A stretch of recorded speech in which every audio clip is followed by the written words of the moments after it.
Alright, so Paper Towns is the newest John Green adaptation, teen, coming of age thing. Not really a romance, and I'll explain why in a moment, but Paper Towns is about, Nat Wolff's character, Q, who is this kind of socially awkward guy. He's not really, like, a nerd, per se, sort of. He is, sort of, but not in the way you might think, and, he falls for this girl Margot when he's little. He has a crush on her, and she lives across the street from him. So, you know, little a nice little crush. And they're friends, and then something separated, or something separated them. Something happened that kind of separated them, and well, yeah, she's kind of a mysterious person. She'll go off without, she'll leave a trace to the people who she loves, and at one night, she sneaks into Q's bedroom and tells him her boyfriend has been cheating on her. So they act a revenge plot. He goes with her, obviously, from the trailer, and then she goes missing the next day.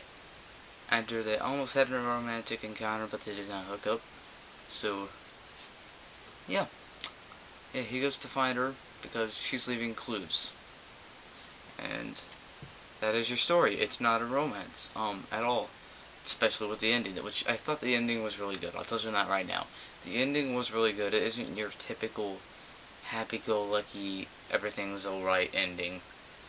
Some people might be disappointed with it, but I didn't mind it because it was original. Same goes for this movie. It is an original movie for once. Hollywood, what's happening?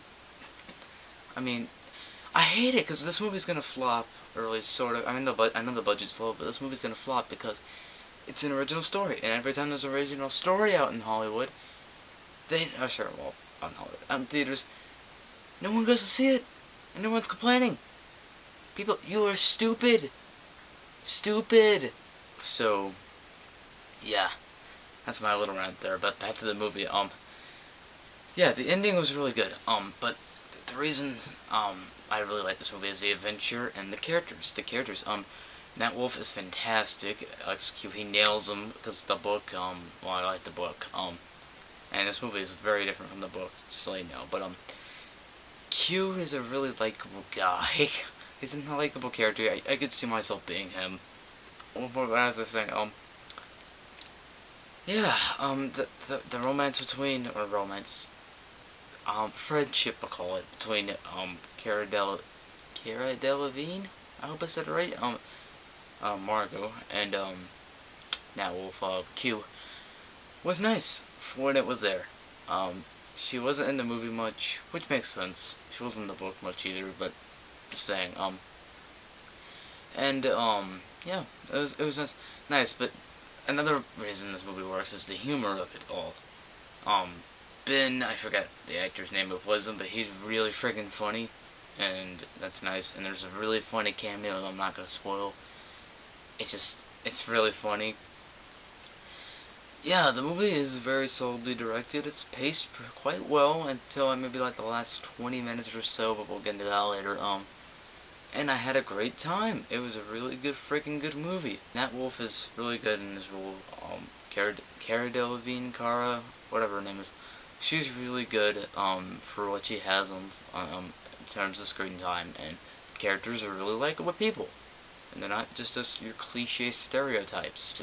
But, yeah, for problems with Paper Towns, though, I do have a couple. As I said, in the last 20 minutes or so, has a bit lackluster pacing. The other thing on here that kind of bugged me is the parents of Margot. I mean, I understand, at least they don't have to completely ignore them in the movie.